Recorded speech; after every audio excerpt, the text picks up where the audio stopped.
Before the story begins, if you enjoy chilling American horror audio stories, don't forget to subscribe to the channel so you don't miss new stories every night. And now listen. I grew up in a town so small most people never noticed it existed. No stoplights, no hospital, one grocery store that closed before sunset. If you asked anyone why they stayed, they'd usually shrug and say the same thing. Nothing ever happens here. That's what made the night I heard the radio so strange. I was driving home late from a friend's place, just after midnight. The road cut through farmland for nearly 15 miles, with nothing on either side except open fields and fence posts. No houses, no lights, just darkness stretching out forever. I turned the radio on to stay awake. Static. I twisted the dial slowly, passing through country music, talk radio, then more static. And then a voice. Not a song, not a broadcast, just a man speaking quietly. "If you're hearing this," he said, "you're already closer than you think." I frowned and checked the station. No call sign, no signal name. "Hello," I said out loud, feeling stupid. The voice continued. "This town doesn't like being noticed," it said, "and it doesn't like being left." I laughed nervously and reached to change the station. The dial wouldn't move. The voice didn't stop. "It always starts with the road," the man said. "Long enough to make you forget where you're going." That's when I realized something. He was describing the road I was on. The fence posts, the way the fields dipped slightly to the left, the old tree line near the creek. My grip tightened on the steering wheel. "This is recorded," I muttered. "It has to be." But the voice paused, then said my name. My foot eased off the gas. The engine hummed too loud in the silence. "How do you know that?" I whispered. The voice breathed in slowly. "We hear everything out here." My headlights caught something ahead. A man standing in the middle of the road. I slammed the brakes. The truck skidded to a stop just feet from him. He didn't flinch, didn't blink, just stared at me through the windshield. The radio crackled. "That's not where he stands," the voice said calmly. My heart dropped. The man in the road tilted his head slightly, then stepped aside, as if taking direction. I hit the gas and drove around him. I didn't look back. I didn't slow down. But the radio stayed on. "The first mistake," the voice said, "is thinking you're leaving." The road didn't end. It should have. I'd driven it my whole life. But that night, every turn led to another stretch of empty road.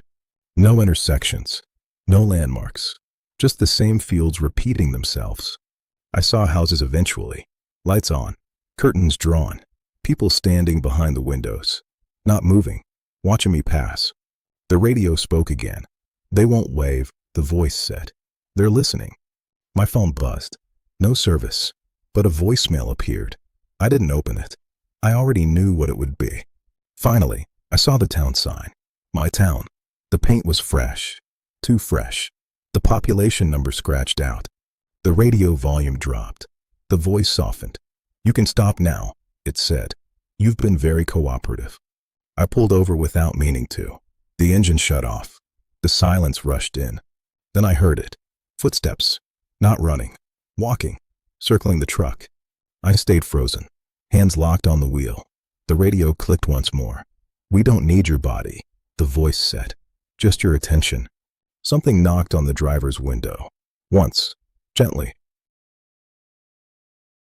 Most people think nothing ever happens at a gas station. Especially not the kind that sits alone off a highway, marked only by a faded sign and a mile marker most drivers don't even notice. Mile marker 203. That's where I worked the night shift. I took the job because it was quiet. Too quiet, most nights. No crowds, no traffic, just the hum of the soda cooler and the ticking clock behind the counter. The nearest town was 30 miles away. After midnight, the highway might as well not exist. That night started like any other. I locked the restroom at 11:45 p.m., checked the pumps. Made coffee I knew no one would buy. Then, just after 12:30, a car pulled in. Old sedan, dark color, headlights left on. The engine stayed running. That was the first thing that bothered me. A man stepped out, tall, broad shoulders. He didn't look drunk, didn't look tired, He just stood there for a moment, staring at the building like he was counting something. When he came inside, the bell rang. He didn't acknowledge me, went straight to the cooler, grabbed a beer, set it on the counter. "ID," I said. He smiled, a slow smile. "You don't really need that," he replied. "I do," I said. "Policy." He leaned closer, lowered his voice. "Not out here." My stomach tightened. I held my ground. He stared at me for a long moment, then reached into his pocket, pulled out his wallet. Normal ID, normal name, normal face. I rang him up. He paid in cash. Didn't leave. "You here alone?" he asked casually. "Yes," I said. I shouldn't have answered. He nodded, like he already knew. After a minute, he turned and walked out. Didn't take the beer. Left it sitting there. I locked the door, something I technically wasn't supposed to do. 10 minutes passed. Then the pumps activated. On their own. Pump 3, the one furthest from the building. I checked the monitor. The man was standing there again, facing the station. Not pumping gas. Just standing. I picked up the phone. No signal. The radio behind the counter crackled. Static. Then a voice. Not dispatch. Not music. Just breathing. I slammed it off. The man walked toward the building. Slow. Unhurried. Like he knew I wasn't going anywhere. He stopped outside the door, looked straight at the camera, and waved. Then the lights went out. All of them. Emergency lights kicked in, bathing the store in red. My hands were shaking so hard I dropped the keys. A knock came at the door. Once. Soft. "Open up," the man said calmly. "I don't like doing this through glass." I backed away. "No," I whispered. He sighed, stepped back, reached into his car. I couldn't see what he was holding, but when he came back, the camera feed went black. One by one. The knock came again, harder this time. "You should have let me stay inside," he said. "Now it's messy." Something scraped against the door. Metal. Slow. Deliberate. I ran to the back. The exit door was already open. The hallway lights flickered. Footsteps followed. Not rushed. Never rushed. I hid in the storage room, holding my breath, counting seconds. The footsteps stopped right outside. Silence. Then his voice, right on the other side of the door. "I know you're in there." I don't remember what happened next. They told me later I was found walking down the highway at dawn, barefoot, covered in grease and blood that wasn't mine. The station burned down that morning. Electrical fire, they said. Mile marker 203 doesn't exist anymore. The sign is gone. The exit isn't marked. But truckers still talk. They say sometimes, late at night, they see a man standing where the station used to be, waving, waiting for the next night shift to clock in. In rural counties, police don't rush. They learn to wait, because most calls out here turn into nothing. Broken down cars, drunks sleeping it off, false alarms from places no one's been to in years. The call came in at 2:17 a.m. A silent call, no voice, no background noise, just an open line coming from a payphone. The location was strange. An old gas station off the interstate, closed for nearly a decade. No power, no phone line, at least not officially. Dispatch tried calling back. Nothing. The line stayed open for 30 seconds, then went dead. Protocol said we had to check it out, so they sent me. I was already on highway patrol that night. The road was empty. No traffic. No lights except my own headlights stretching into darkness.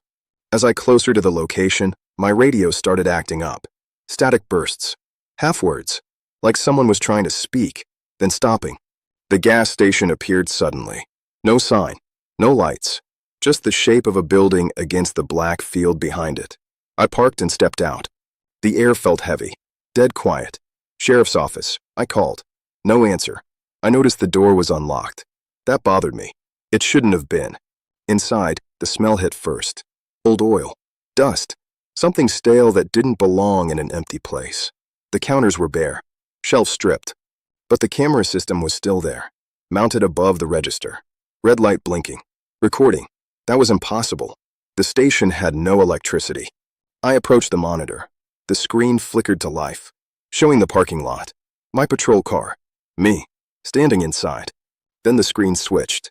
Another camera angle. The pumps. Empty. Another angle. The back hallway.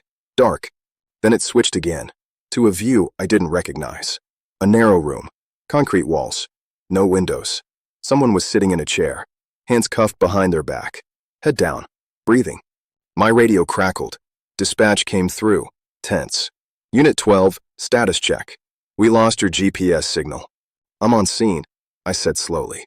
There's someone here. Silence. Then dispatch spoke quietly. Unit 12, there's no officer assigned to that call. I froze. I was dispatched, I said. No, she replied. There's no record of that call. The monitor flickered again. The person in the chair lifted their head. It was me. Same uniform. Same badge. Same face. Bruised. Sweating. Eyes wide with panic. I stepped back. Heart pounding. This isn't funny, I whispered. The radio turned on by itself. Not dispatch. A man's voice. Calm. Professional. Like he'd done this before. You found the cameras, he said. That's usually when they realize. Who is this? I demanded. We keep the roads quiet, the voice replied. Accidents don't get reported. Missing people don't slow traffic. I backed toward the door. The screen changed again, now showing the parking lot. My patrol car. Empty. Door open. You were never logged, the voice continued. That makes things easier. The lights shut off. Complete darkness. Something moved behind me. Slow footsteps. Measured. Not in a hurry. I ran. I don't remember leaving the building. I remember cold air. The sound of tires on pavement. Then nothing. They found my patrol car at sunrise. Parked neatly on the shoulder. Engine cold. Radio off. No sign of me. No footprints. No struggle. The incident report says I resigned. Voluntarily. No forwarding address. But sometimes, late at night, dispatch still hears an open line. No voice. Just breathing. Coming from a location that doesn't exist anymore.